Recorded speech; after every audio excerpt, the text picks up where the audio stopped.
Then Moses said,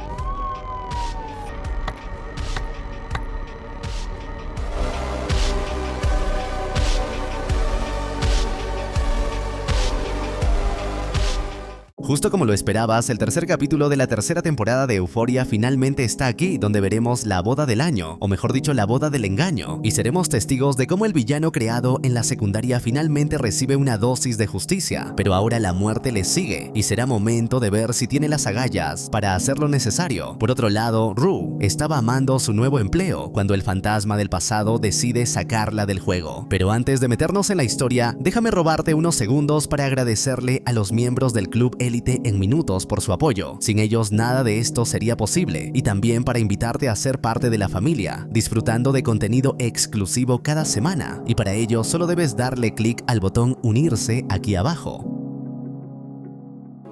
La narrativa nos traslada directamente al departamento de lujo de Jules. Recordemos que en el capítulo anterior, ella y Rue se tomaron un momento para beber algunos tragos mientras recordaban con nostalgia su pasado compartido. Esa mañana en particular, Jules se despertó sintiéndose especialmente creativa y comenzó a pintar de forma apasionada en medio de la sala. Mientras tanto, Rue nos relata que en este punto actual de la historia humana, prácticamente cualquiera puede hacerse rico de la noche a la mañana, aunque reconoce que para algunos ese camino resulta mucho más difícil de transitar. Luego de pasar varias horas concentrada pintando, Jules terminó una obra que representa a una persona desnuda, pero inclinada de una forma un tanto incómoda. Para ella, este es un resultado artístico bastante satisfactorio. En ese momento damos un vistazo revelador al pasado, cuando Jules aún estaba en la escuela de arte y su compañera de cuarto, Vivian, le comentó que estaba ganando muy buen dinero atendiendo a hombres ricos. Estos sujetos básicamente la llevaban a citas de lujo a cambio de su tiempo y compañía. Vivian le asegura que alguien como ella haría mucho más dinero, ya que es sumamente hermosa y a los clientes que ella conoce les encantaría conocerla. Solo debe aguantar lo suficiente hasta reunir el dinero necesario para pagar su colegiatura, y tras lograrlo podrá dejar ese mundo para siempre. Durante su primera noche, Jules usó un vestido negro impresionante para su encuentro con un abogado de 48 años, quien quedó completamente prendado de su belleza. Este hombre le confesó con sinceridad que padecía problemas serios de intimidad y de socialización. Jamás había tenido una novia formal y por esa razón se había enfocado toda su vida exclusivamente en el trabajo, logrando ser muy exitoso en los negocios, pero un rotundo fracaso con las mujeres. Esa noche terminaron en el departamento del sujeto, quien no pasó de sus medias. Tenía una obsesión particular con ellas y le pagó casi $1,800 solo por ese fetiche. Fue allí donde Jules se dio cuenta de que podría pagar su renta mensual con solo verlo 2 veces al mes. Además de eso, conoció a un sujeto llamado Randy, un famoso director de películas que le pagaba solamente para que ella viera sus trabajos junto a él y conversaran un rato. Él le confesó con amargura que todos los miembros de su familia no eran más que sanguijuelas que buscaban su dinero, razón por la cual se había alejado de todos ellos. Pero después de esas experiencias conoció a Ellis, un cirujano plástico sumamente exitoso que le ofreció mucho más que el resto de sus clientes. Ellis se interesó por su vida y le preguntó con delicadeza sobre su transición, cuestionando si habría algo que él pudiera hacer profesionalmente para ayudarla a sentirse más cómoda consigo misma. Aunque ella es sumamente hermosa, Ellis insiste en que todo siempre puede mejorar. Es una lección que él ha aprendido tras años de carrera profesional. Sin embargo, cuando Jules le preguntó sobre su familia y su esposa, él se mostró bastante incómodo y le pidió de inmediato que ignorara esos temas personales, recordándole que no estaban allí para hablar de su vida privada. Ellis admite finalmente que su esposa está al tanto de que él tiene ciertas preferencias particulares. Según él, a veces te casas con una persona porque amas lo mejor de ella, pero con el tiempo te toca tolerar lo peor. Después de más de 20 años de matrimonio, cada uno hace lo que quiere para mantenerse feliz frente al otro. Con el paso del tiempo y tras muchas otras citas similares, Jules se olvidó por completo de la escuela de arte y de su sueño original de ser una gran artista. En su lugar, prefirió seguir haciendo lo que hacía a cambio del dinero de hombres ricos y poderosos que se sentían profundamente solos y no tenían con quién liberar la tensión de sus vidas ocupadas y aparentemente perfectas. Pero de todos los clientes y amigos de Jules, Ellis terminó destacando por encima del resto. Finalmente, él le pidió que se olvidara de los demás hombres, ofreciéndole darle todo lo que ninguno de ellos le había dado hasta ese momento, cambiando el rumbo de su trato.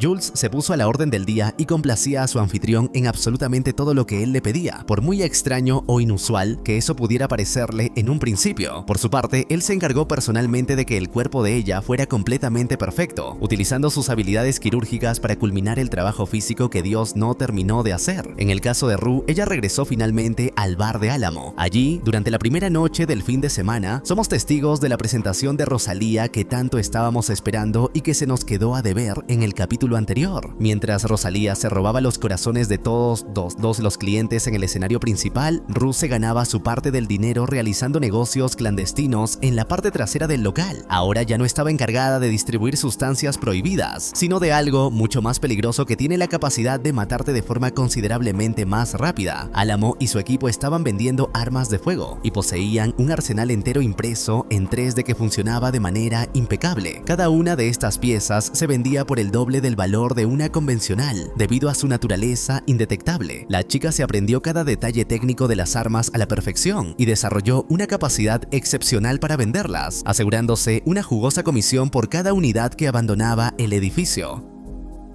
Álamo estaba muy feliz con sus resultados y le otorgó un 3% de las ventas totales, pero cuando Rue menciona que le gustaría seguir ascendiendo en la cadena y dedicarse a algo que fuera legal, su jefe le responde con frialdad que lo legal es un principio meramente abstracto. Le explica que hace muchos años, lo que ella conoce como lotería se originó en clubes como esos, jugada por hombres ambiciosos que hallaron una forma de generar dinero sin rendirle cuentas al gobierno. Sin embargo, después de eso, el tío Sam la prohibió y declararon que la lotería era ilegal, pero en lugar de erradicarla, simplemente la absorbieron, la hicieron más grande y se apoderaron del negocio. Ahora, la lotería se vende en cartones en cualquier gasolinera del mundo mientras los verdaderos inventores se pudren en prisión. La pregunta que le plantea es si lo que antes fue ilegal ahora es legal solo porque el Estado lo controla. ¿Quién asegura que lo que ellos están haciendo no seguirá el mismo camino? Además, le cuestiona si tiene alguna idea de hacia dónde va realmente todo el dinero que genera la lotería. Muchos dicen que va destinado al sistema educativo, pero eso no explica por qué en cada nueva generación los jóvenes parecen ser más ignorantes e influenciables. Así que resulta obvio que alguno de los dos miente, el gobierno o el pueblo. ¿Cuál de los dos cree ella que es más probable que esté ocultando la verdad?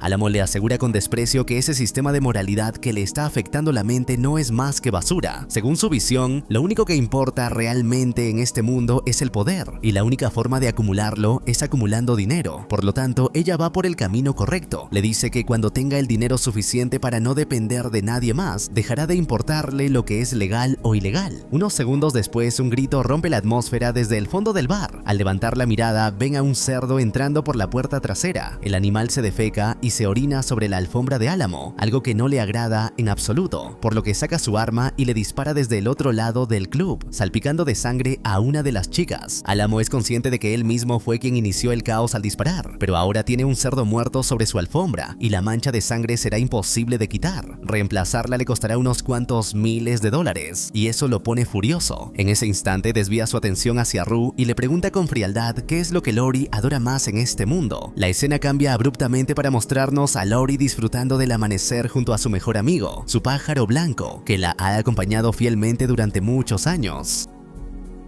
Unos segundos después, Rue finalmente recuerda el nombre, Paladín, su guacamaya. Ella sabe perfectamente que si realmente quiere herir a Laurie, ese pájaro es su corazón. Esa misma tarde, Álamo pone su plan en marcha mientras Rue se toma el resto del día libre para visitar a Jules. Ambas conversan sobre el hecho de haber sido invitadas a la boda, pero Jules insiste en que sería sumamente incómodo asistir a ese evento, especialmente después de todo lo que pasó entre ellas y el resto del grupo. Acto seguido, Rue saca una faja de billetes y coloca $500 en el sostén de Jules. Le dice que si ella vende su tiempo, entonces Rue será su sugar mommy para que la acompañe a la boda, pidiéndole además que se vista sexy para la ocasión. Pero quien termina usando un vestido despampanante es Maddie, quien hasta hace poco no se había decidido por un plan de acción, si meterse en medio de la relación de su ex para vengarse por la traición o usar a Cassie para exprimirle cada centavo con su idea de la página.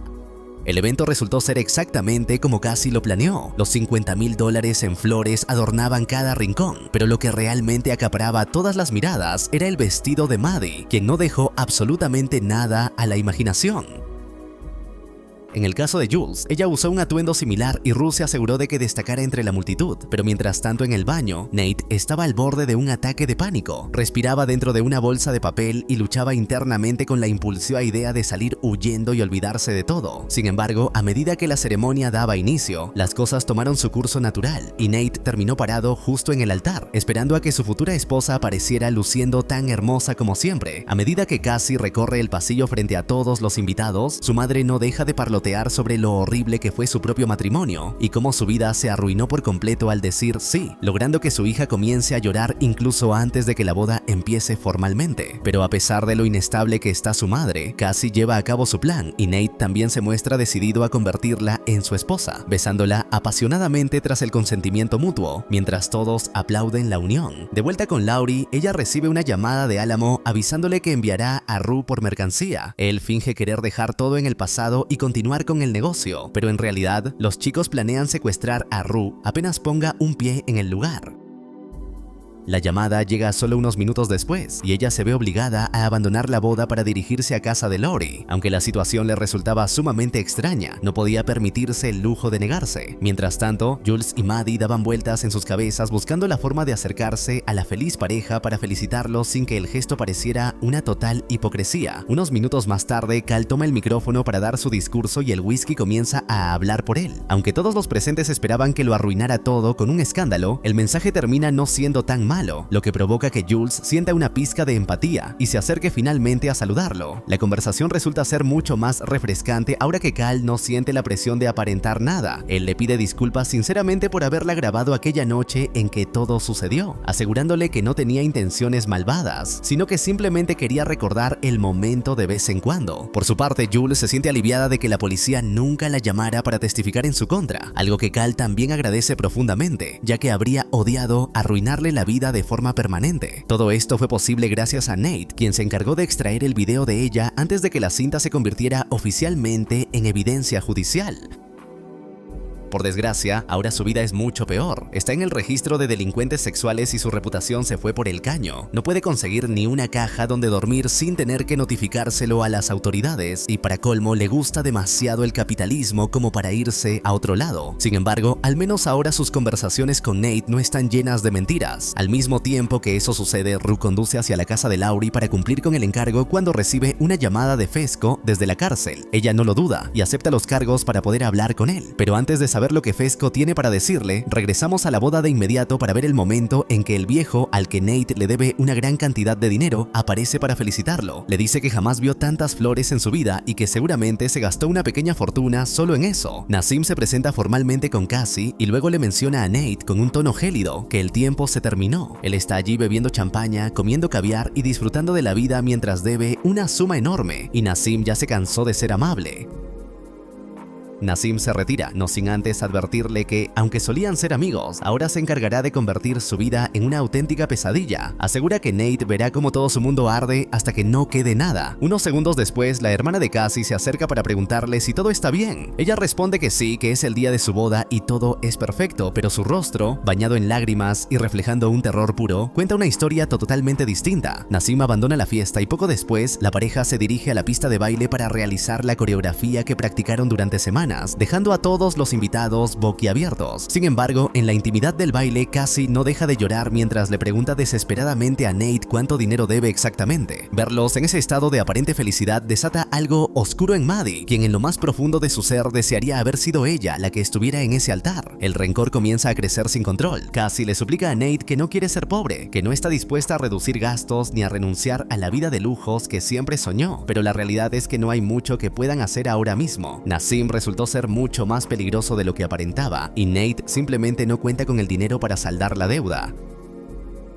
En ese momento regresamos con Rue, quien escucha de boca de Fesco que planea escaparse de la cárcel. Él le cuenta que ha estado practicando parkour y está convencido de que podrá lograrlo en unas pocas semanas, así que ella se compromete formalmente a ir a buscarlo en cuanto lo consiga. De vuelta en la fiesta, Nate le explica a su amigo y socio Fred que el problema financiero es considerablemente más grande de lo que mencionó inicialmente. No debe $50,000, sino $600,000. Todo se complicó porque durante la construcción del proyecto encontraron una fritilaria blanca en el terreno terreno, una flor en peligro de extinción, y las autoridades clausuraron la obra para proteger esa estupidez. Afuera, la esposa de Fred confronta directamente a Cassie. Le advierte que aunque su esposo no tenga las agallas para enfrentarse a Nate, ella sí está dispuesta a desenmascararlo frente a todos en ese mismo instante. Le grita que no solo es un estafador, sino que está completamente quebrado y que ahora los rusos lo están buscando para romperle las piernas. La mujer comienza a levantar la voz para atraer la atención de los invitados, pero Nate logra intervenir a tiempo y convence a su amigo de darle un par de semanas más para resolver el desastre, asegurándole que el dinero invertido regresará con creces. Unos minutos después, Nate se acerca a Jules para conversar un poco, pero se entera de que a Maddie le afectó demasiado ver su felicidad y decidió irse antes de que terminara el evento. Cuando Nate regresa para disfrutar lo que queda de su boda, se topa con una Cassie completamente ebria, que lo acusa de haberle mentido y de querer obligarla a vivir una vida de pobreza. Ella le grita con furia mientras sostiene una botella de champaña entre las manos y justo cuando termina su reclamo, el corcho sale disparado y lo golpea directamente en el ojo, hiriéndolo. El resto de sus amigos se apresura a retirarse con él para ayudarlo a ponerse hielo, pero ese corcho es solo la cereza del pastel para que Nate comience a desbordarse emocionalmente. Hay un límite que cualquier hombre puede soportar y con cada segundo que pasa en esa fiesta donde todo sale mal, él está más cerca de llegar al suyo. Una hora más tarde, ambos abandonan el recinto finalmente como marido y mujer, mientras los invitados, todos completamente ebrios y felices, celebran su unión al verlos subirse a una limusina Humvee blanca que seguramente costó una fortuna alquilar. A bordo, Nate le pide a Cassie que confíe en él, admite que él los metió en este problema y que solo necesita tiempo para sacarlos de allí y ser el esposo que ella merece. Por el momento, Cassie decide darle una oportunidad. Unos minutos después, vemos a los hombres de Álamo esperando a Rue en mitad del desierto. Él le asegura que la seguirá de cerca hasta el encuentro y le advierte que se mantenga alerta en todo momento. Al llegar a la casa de Laurie, la noche ya ha caído, por lo que no esperan ser sorprendidos por la espalda por sujetos que les apuntan directamente con una escopeta. A pesar de la tensión, el socio de Rue mantiene la calma, se comporta de forma amable y entrega su arma, permitiendo que ambos entren a la casa para concretar el trato. Una vez dentro, Rue se entera de que a Faye ya se le permite entrar al sótano, lo que hace que la verdadera razón del error previo sea mucho más evidente. Al mismo tiempo, Bishop se acerca lentamente a la jaula situada en medio de la habitación, centrando toda su atención en Paladín, el ave que Laurie tanto adora. Cuando Faye regresa con el pedido, Laurie le pide a Rue que se siente. Le confiesa que la han extrañado desde su partida y quiere saber qué tendría que pasar para que ella regrese al equipo. Sin embargo, la idea de volver a realizar viajes a México con caramelos en el estómago no es algo que Rue esté dispuesta a repetir. Ella se muestra firme, agradece la oferta y le explica que está feliz trabajando para Álamo, por lo que prefiere quedarse exactamente donde está. En ese instante vemos a Maddie llegar a su casa con las lágrimas contenidas. Se dirige al pequeño sótano que tiene alquilado en las afueras de la ciudad, profundamente triste porque su plan de robarse la atención del novio y arruinar su día especial no funcionó como esperaba. Mientras tanto, presenciamos el momento exacto en que Bishop deja caer una pastilla en el agua de Paladín, cuando Laurie se acerca sospechosamente para preguntarle qué rayos está haciendo. Él toma con calma una de las plumas del fondo de la jaula y le dice que solo quiere un recuerdo de esa ave tan hermosa. Acto seguido, paga por el producto. Una vez que la transacción se completa, Bishop y Rue se retiran con la mercancía, habiendo esperado el tiempo suficiente para que la pastilla se disolviera por completo sin dejar rastro alguno que Laurie pudiera notar. De vuelta con Cassie, ella se siente feliz una vez más cuando Nate la carga en sus brazos para cruzar el umbral de su casa como marido y mujer. Sin embargo, la alegría se desvanece al encontrar a Nassim esperándolos tranquilamente en la sala. Lo peor de todo es que no ha venido solo. De la nada, aparece un sujeto que comienza a golpear a Nate en la cara hasta hacerlo sangrar, para luego continuar ensañándose con el resto de su cuerpo. Cuando Cassie intenta intervenir para ayudarlo, es arrojada violentamente al suelo. El impacto le provoca un sangrado en la nariz y mientras ella llora desconsoladamente por ese golpe, su esposo recibe la paliza de su vida al fondo de la habitación. Nate es golpeado hasta que cae rodando por las escaleras, donde termina suplicando por su vida. Cassie escucha los gritos agonizantes de su esposo y solo puede llorar al ver cómo el que debía ser el mejor día de su vida se convierte en una carnicería. Unos segundos después, Nassim se acerca con frialdad y le corta uno de los los dedos del pie a Nate. Con esta brutal advertencia hecha, Nassim y su empleado se retiran, no sin antes recordarle a Cassie que volverán periódicamente. Le advierten que en cada visita se llevarán una parte del cuerpo de su esposo hasta que la deuda sea saldada, y si él llega a faltar, ella heredará la cuenta pendiente. Después de todo, ahora son marido y mujer ante la ley. Los segundos siguientes nos muestran el rostro desencajado y aterrado de Cassie, mientras Nate se retuerce en el suelo, gravemente herido y con un dedo menos. La alfombra se tiñe de sangre mientras procesamos cómo todo se fue al carajo tan rápido. Hace apenas 2 minutos, estaban sonriendo y rebosantes de felicidad. En la siguiente escena vemos a Jules llegar a su departamento y darse cuenta de que Ellis está tomando una ducha. Seguramente está ansioso por verla, así que ella se pone una bata y acude a su encuentro sin dudarlo. Es sencillamente el precio de la vida de lujos que ha decidido llevar. En la casa de Laurie, Paladin comienza a beber del agua contaminada al mismo tiempo que vemos cómo una patrulla detiene a Rue en mitad de la nada. Ella hace todo lo posible por mantener la calma, pero otro auto aparece repentinamente y la situación se pone al borde del abismo. El oficial toca a su ventana y para su sorpresa sabe exactamente su nombre. Se presenta como un agente de la DEA y le ordena que salga del vehículo con las manos sobre la cabeza para proceder con el arresto. Esto nos deja claro que Laurie decidió traicionarla de inmediato por haber rechazado su oferta de volver al equipo. El capítulo llega a su final con Laurie quedándose dormida frente al televisor, mientras Paladin cae muerto y tieso en su jaula tras retorcerse por unos agónicos segundos. Esta será sin duda la primera guerra entre narcotraficantes que se desata por la muerte de un pájaro. En cuanto a Rue, solo nos queda esperar una semana más para descubrir qué destino le depara la justicia.